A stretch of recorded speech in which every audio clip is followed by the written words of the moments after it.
మరో బ్రేకింగ్ చూస్తున్నాం. తెలంగాణలో భారీ వర్షాలు పడతాయని వాతావరణ శాఖ స్పష్టం చేసింది. 14 జిల్లాలకు ఎల్లో అలర్ట్ జారీ చేశారు హైదరాబాద్ వాతావరణ శాఖ అధికారులు.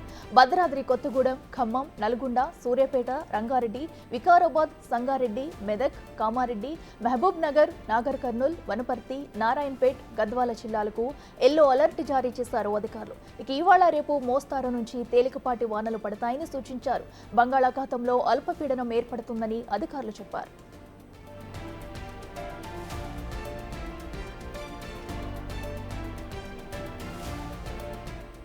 భారీ వర్షాలతో తెలంగాణలోని జలాశయాలు, రిజర్వాయర్లు నిండుకుండలను తలపిస్తున్నాయి. సాగర్లో ప్రస్తుతం 589.30 అడుగులతో నిండుకుంది. శ్రీశైలం నుంచి భారీగా వరద సాగర్కు వస్తుంది.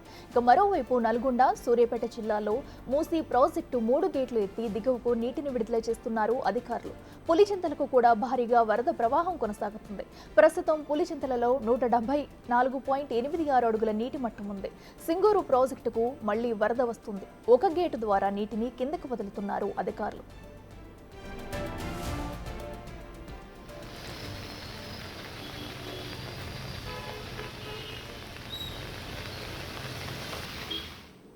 ఇక వర్షాల నేపథ్యంలో అధికారులు అప్రమత్తమయ్యారు. ప్రాజెక్టుల్లో నీరు నిండుతుండటంతో అధికారులు లోతట్టు ప్రాంత ప్రజలకు హెచ్చరికలు జారీ చేశారు.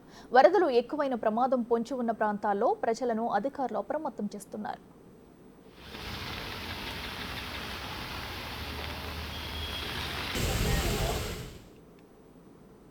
ఇదే అంశానికి సంబంధించి మరింత సమాచారం మా ప్రతినిధి అంజుమా లైవ్ లో అందిస్తారు. అంజుమా, చెప్పండి, మరి తెలంగాణకు మరోసారి వాతావరణ శాఖ భారీ వర్షం కురుస్తుందని హెచ్చరికలు జారీ చేస్తుంది. మరి ఏ ప్రాంతాల్లో భారీగా వర్షం పడే అవకాశం ఉంది? అధికారులు ఏం చెప్తున్నారు?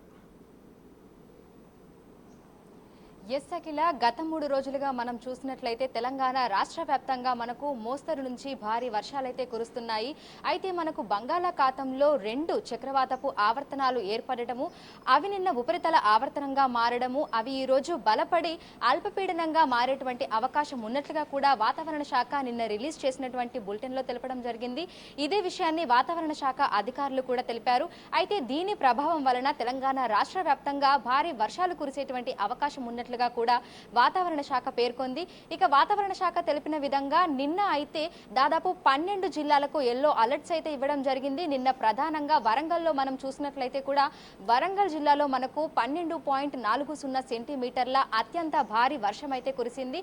ఇక అదే విధంగా తెలంగాణ రాష్ట్ర వ్యాప్తంగా నిన్న 7 జిల్లాలలో భారీ వర్షం అయితే కురవడం జరిగింది. ఇక హైదరాబాద్ లోని పలు ప్రాంతాలలో మనకు మోస్తరు వర్షపాతం అయితే నమోదయ్యింది. అందులో ప్రధానంగా మనకు సరూర్ నగర్ లో అత్యధికంగా వర్షపాతం అయితే నమోదయ్యింది. నగర వ్యాప్తంగా మనకు చిరుజల్లులు కురిసినప్పటికీ కూడా ప్రధానంగా కొన్ని ప్రాంతాలలో మనకు మోస్తరు వర్షపాతం అయితే కురిసింది. ఇక రానున్న 2 రోజుల పాటు కూడా ఇదే విధంగా పరిస్థితి ఉండబోతుంది. ఈ రోజు మనం చూసుకున్నట్లయితే కూడా తెలంగాణ రాష్ట్ర వ్యాప్తంగా దాదాపు 14 జిల్లాలకు భారీ వర్షాల నేపథ్యంలో ఎల్లో అలర్ట్స్ అయితే వాతావరణ శాఖ ఇవ్వడం జరిగింది. సో ఒక్కసారి కనుక మనం ఆ జిల్లాలను పరిశీలిస్తే ఇందులో ప్రధానంగా మనకు భద్రాద్రి కొత్తగూడెం, ఖమ్మం, నల్గొండ, సూర్యాపేట్, రంగారెడ్డి, వికారాబాద్, సంగారెడ్డి, మెదక్, కామారెడ్డి, మహబూబ్ నగర్, నాగర్ కర్నూల్, వనపర్తి, నారాయణపేట, జోగులాంబ, గద్వాల్ ప్రధానంగా ఈ జిల్లాలలో మనకు ఉరుములు, మెరుపులు, ఈదురు గాలులతో భారీ వర్షాలు కురిసేటువంటి అవకాశం ఉన్నట్లుగా కూడా వాతావరణ శాఖ అయితే తెలపడం జరిగింది.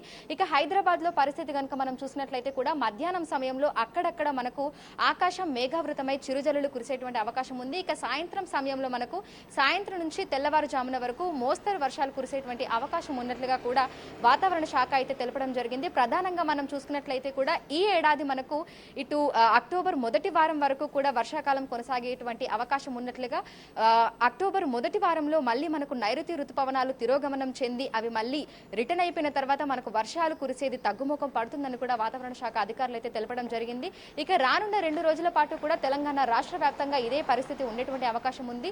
భారీ వర్షాలు ఉన్నటువంటి నేపథ్యంలో అక్కడ ఉన్నటువంటి జిల్లాలో ఉన్నటువంటి అధికారులను ఇక్కడి వాతావరణ శాఖ అధికారులు ఎప్పటికప్పుడు అలర్ట్స్ చేస్తున్నారు. ఎస్ఎంఎస్లు అదేవిధంగా వాట్సాప్ గ్రూప్ల ద్వారా వారికి ప్రతి 1 అవర్కి ఒకసారి బులెటిన్లు కూడా పంపిస్తున్నారు. దీంతో పాటుగా మనకు హైదరాబాద్ లో చూసుకున్నట్లయితే కూడా లోతట్టు ప్రాంతాలు ఎక్కువగా ఉన్నటువంటి నేపథ్యంలో ఆయా ప్రాంతాలలో ఉన్నటువంటి ప్రజలను కూడా ఎప్పటికప్పుడు అప్రమత్తం చేస్తూ వారికి కూడా బులెటిన్స్ వైజ్ గా కూడా వర్షాలు కురిసేటువంటి నేపథ్యం ఉన్నటువంటి అవసరం నేపథ్యంలో కూడా ఎప్పటికప్పుడు కూడా బులెటిన్స్ అయితే రిలీజ్ చేస్తున్నారు. ఆయా ప్రాంతాలలో ఉన్నటువంటి ప్రజలు అప్రమత్తంగా ఉండాలని అక్కడి అధికారులు అధికారులతో పాటు ప్రజలకు కూడా ఎప్పటికప్పుడు తాము ఫోన్ల ద్వారా సమాచారాన్ని చేరవేస్తున్నామని కూడా వాతావరణ శాఖ అధికారులు అయితే తెలపడం జరిగింది. అఖిల. ఓకే అంజమ్మ, అయితే మరి భారీ వర్షాల కారణంగా జలాశయాలకు అయితే వరద నీరు కూడా భారీగా వస్తున్నట్టు తెలుస్తుంది. మరి ఈ నేపథ్యంలో లోతట్టు ప్రాంతాల్లో అధికారులు ఏమైనా చర్యలు చేపట్టారా? అలాగే మత్స్యకారులకు వాతావరణ శాఖ అధికారులు ఏం చెప్తున్నారు? భారీ వర్షాల నేపథ్యంలో మనం తెలంగాణ రాష్ట్ర వ్యాప్తంగా చూసుకున్నట్లయితే కూడా ఎక్కడెక్కడ మనకు డ్యాంలు ఉన్నాయి, అదేవిధంగా ఎక్కడెక్కడైతే మనకు చెరువులు ఉన్నాయో ఆయా ప్రాంతాలలో ఉన్నటువంటి ప్రజలను అయితే ఎప్పటికప్పుడు అధికారులు అయితే అప్రమత్తం చేస్తున్నారు. మనకి హైదరాబాద్లో ఉన్నటువంటి వాతావరణ శాఖ కేంద్రం నుంచి అధికారులకైతే ప్రతి 1 అవర్కి ఒకసారి అలర్ట్స్ అయితే వెళ్తున్నాయి. ముఖ్యంగా రాత్రి సమయంలో వర్షం కురిసినప్పుడు అక్కడ ఉన్నటువంటి అధికారులకు బులెటిన్స్ వైజ్గా కూడా సమాచారాన్ని చేరవేస్తున్నామని, ముఖ్యంగా ప్రజలు ఆ సమయంలో బయటికి రాకుండా ఉండేందుకు, అదేవిధంగా మత్స్యకారులు ఆ సమయంలో వేటకు వెళ్లకుండా ఉండేందుకు కూడా ఎప్పటికప్పుడు తాము సమాచారాన్ని చేరవేస్తున్నామని కూడా చెప్తున్నారు. ఈ నేపథ్యంలోనే రైతులకు కూడా ఇందుకు సంబంధించి సపరేట్ బులెటిన్ అయితే రిలీజ్ చేస్తున్నారు.